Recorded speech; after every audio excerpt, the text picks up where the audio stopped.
नमस्कार, आप देख रहे हैं दबंग न्यूज। मैं हूं आपके साथ मेघा जैन। आइए रुक करते हैं कुछ खास खबरों की ओर। इंदौर नगरपालिका निगम बालकृष्ण सहकारी साख संस्था के वार्षिक साधारण सभा संस्था के अध्यक्ष प्रेमजीत बालकृष्ण करोसिया की अध्यक्षता में संपन्न हुई, जिसमें गत वर्ष की सभा की पुष्टि की गई एवं सभी विषय भी सदन में उपस्थित सभी सदस्यों द्वारा स्वीकृत किया गया। कार्यक्रम में मुख्य अतिथि मध्य प्रदेश शासन के पूर्व मंत्री एवं अनुसूचित जाति मोर्चा के राष्ट्रीय अध्यक्ष लाल सिंह आर्य थे। अध्यक्षता भाजपा के प्रदेश कार्य समिति सदस्य पूर्व मंत्री अनुसूचित जाति मोर्चा प्रताप करोसिया ने की। विशेष अतिथि कृष्ण गोपाल सिरसिया मौजूद थे। अतिथियों का स्वागत संस्था के अध्यक्ष प्रेमजीत करोसिया, उपाध्यक्ष शकुंतला खोड़े, उपाध्यक्ष गोपाल पथ, रोड संचालक सुभाष चौहान, विनोद कल्याणे, गंगाबाई बोयत, महेश हाडे, मुखिया प्रकाश बोस, बाबूराव होलेडे, राजेश नोइया, रंजित करोसिया, खुशबू निगम, मंजू चौधरी, निर्मल कल्याणे, मनीष बोयत, महेश करोड़े, चौधरी ओम अठवाल, भारतीय जनता पार्टी के युवा मोर्चा के उपाध्यक्ष निक्की करोसिया, महेश तोमर, राजकुमार नागर, विनय खरे, टोनी पहलवान चौरसिया, सुभाष धोलपुरे सहित अनेक लोगों ने स्वागत किया।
और ये उनसा फिल्म से 2,45,000, महेश रामकिशन से 2,79,555 रुपए की राशि भेंट कर रहा मनोज जी, महेश जी रामकिशन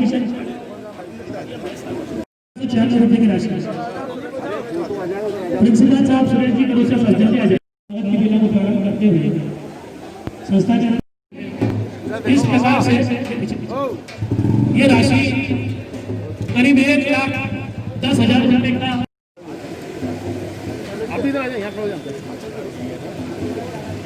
अध्यक्ष मंत्री अनुसूचित का नेतृत्व करने के लिए हमारे बीच में है। हम इनका हार्दिक स्वागत करते हैं।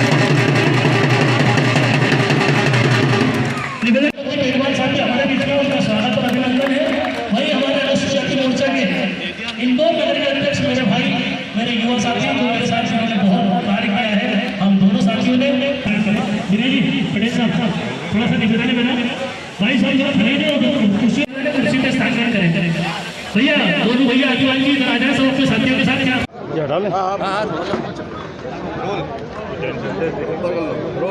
क्या बताइए, आज इंदौर आप आए हैं, बहुत बहुत धन्यवाद। साधारण सभा में भी आप सम्मिलित हुए, सफाई कामगार के बारे में भी आपने कुछ विचार रखे, किस तरह के विचार? पंडित दीनदयाल जी का सपना था अंत्योदय। अंतिम पंक्ति में खड़ा हुआ, शैक्षणिक दृष्टि से, सामाजिक दृष्टि से, आर्थिक दृष्टि से, राजनीतिक दृष्टि से उसका उत्थान करना, उसको बराबरी पे लाना। और बाबा साहब अम्बेडकर ने भी दलित पीड़ित शोषितों की सेवा को और संविधान के माध्यम से उनको भी बराबरी पे लाना, ये दोनों ही महापुरुषों का सपना था। नरेंद्र मोदी जी की सरकार, शिवराज जी की सरकार उन दोनों ही महापुरुषों के सपनों को पूरा कर रही है।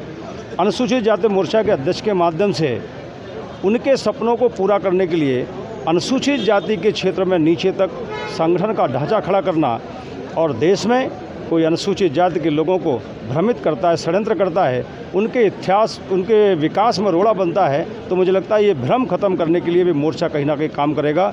और पार्टी का विस्तार चाहे वाल्मीकि समाज हो, चाहे धानुक समाज हो, चाहे जाटव समाज हो, चाहे कोली समाज हो, यानी कि 48 जातियों में नीचे तक विस्तार हो जाए, इस काम में हम लोग कहीं ना कहीं लगने की कोशिश भाई करें। साहब, देपालपुर में भी पूर्व में हमने देखा कि एक दलित समाज की महिला का शव जो है वो दबंगों ने जलने नहीं दिया अपने शमशान घाट में लेकर, तो कई आवाज़ उठी कि दलितों के भी एक अपने जो है शमशान होना चाहिए, और उसको लेकर किस तरह की, क्योंकि मध्य प्रदेश में इस तरह के मुझे लगता है कि शमशान कभी जातियों के नहीं होते, शमशान एक होता है। संविधान ने यही व्यवस्था की है, क्यों अलग अलग करेंगे तो कहीं ना कहीं सामाजिक असमानता दिखाई देगी, समरसता दिखाई नहीं देगी। लेकिन इस प्रकार का संविधान विरोधी, कानून विरोधी कोई कृत्य करता है तो शासन उस पर कार्रवाई करता है। हमारे धनप्रसाद अहरवार को दबंगों ने जला दिया था सागर में, कमलनाथ की सरकार के समय उस पर कार्रवाई नहीं हो रही थी, ना कोई टीआई हटाया था, ना एसडीओपी और एसपी और आईजी हटाए थे। लेकिन हमने वहाँ मोर्चे और पार्टी के माध्यम से कार्यक्रम किया, अपराधियों को गिरफ्तार किया, अपराध पंजीबद्ध हुआ। वहीं शिवराज जी के नेतृत्व में गुना में एक घटना हुई, पुलिस के माध्यम से सस्पेंड लोगों को किया, उसमें जांच बैठा ली मजिस्ट्रेटियल, उसमें आईजी, एसपी, कलेक्टर को हटाया। ये होती है प्रभावी कार्रवाई, अच्छी कार्रवाई। इसलिए संविधान दलित हो, सामान्य हो, पिछड़ा हो, महिला हो, पुरुष हो, नौजवान, सबको संरक्षण देता है। इसका कोई उल्लंघन करता है उस पर खिलाफ कार्रवाई हो। और शिवराज जी ने पिछले 15 साल 13 साल का जो शासन था उसमें चंबल की डकैत समस्या की, गुंडागर्दी का साम्राज्य खत्म किया था, और वो संकल्पबद्ध हैं ऐसे अपराध कोई भी करे उनके खिलाफ कठोर कार्रवाई। आज संस्था की वार्षिक साधारण सभा थी जो कि 12 बजे हमने प्रारंभ करी थी, और संस्था ने इस वार्षिक सभा में अनेक निर्णय लिए। संस्था के अध्यक्ष प्रेमजीत करोसिया की अध्यक्षता में वार्षिक साधारण सभा प्रारंभ हुई थी।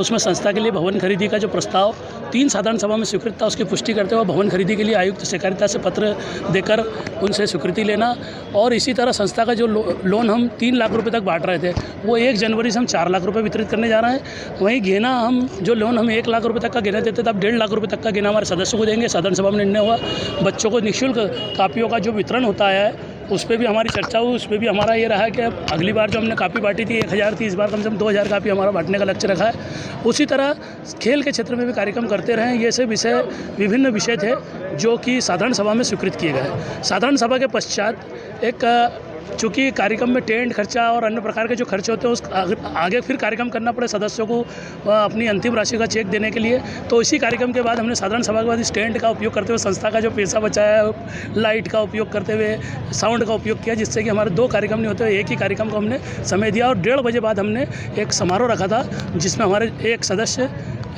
श्री सुनील गौहर जी के परिवार को हमने यहाँ पर 1 लाख का सोना, जिसमें सोने का हार है, टैप्स हैं, अंगूठियाँ हैं, टीका है और नथ है, इस प्रकार से सोने की 5 से 7 चीज़ें हमने भेंट की। और हमारे 6 सदस्य जो सेवानिवृत्त हुए थे निगम से, उसके बाद पेडी से भी हमारे सेवानिवृत्त हुए, उन्हें 2-2 लाख रुपए, किसी को 2,47,000 है, किसी को इस प्रकार से कम 12 लाख रुपए की राशि वितरित की है। और आज के इस कार्यक्रम में हमारे मुख्य अतिथि हमारे अपने मध्य प्रदेश शासन के पूर्व मंत्री और वर्तमान में राष्ट्रीय अध्यक्ष बने लाल सिंह जी आर्य साहब थे। और आज के कार्यक्रम की अध्यक्षता आदरणीय श्री प्रताप करोसिया जी, राष्ट्रीय संयोजक अखिल भारतीय वाल्मीकि समाज अधिकारी कर्मचारी संघ व राष्ट्रीय उपाध्यक्ष अखिल भारतीय वाल्मीकि महासभा। इस चैनल से जुड़े रहने के लिए सब्सक्राइब करें दबंग न्यूज़ को और बेल आइकन पर प्रेस करना बिल्कुल ना भूलें।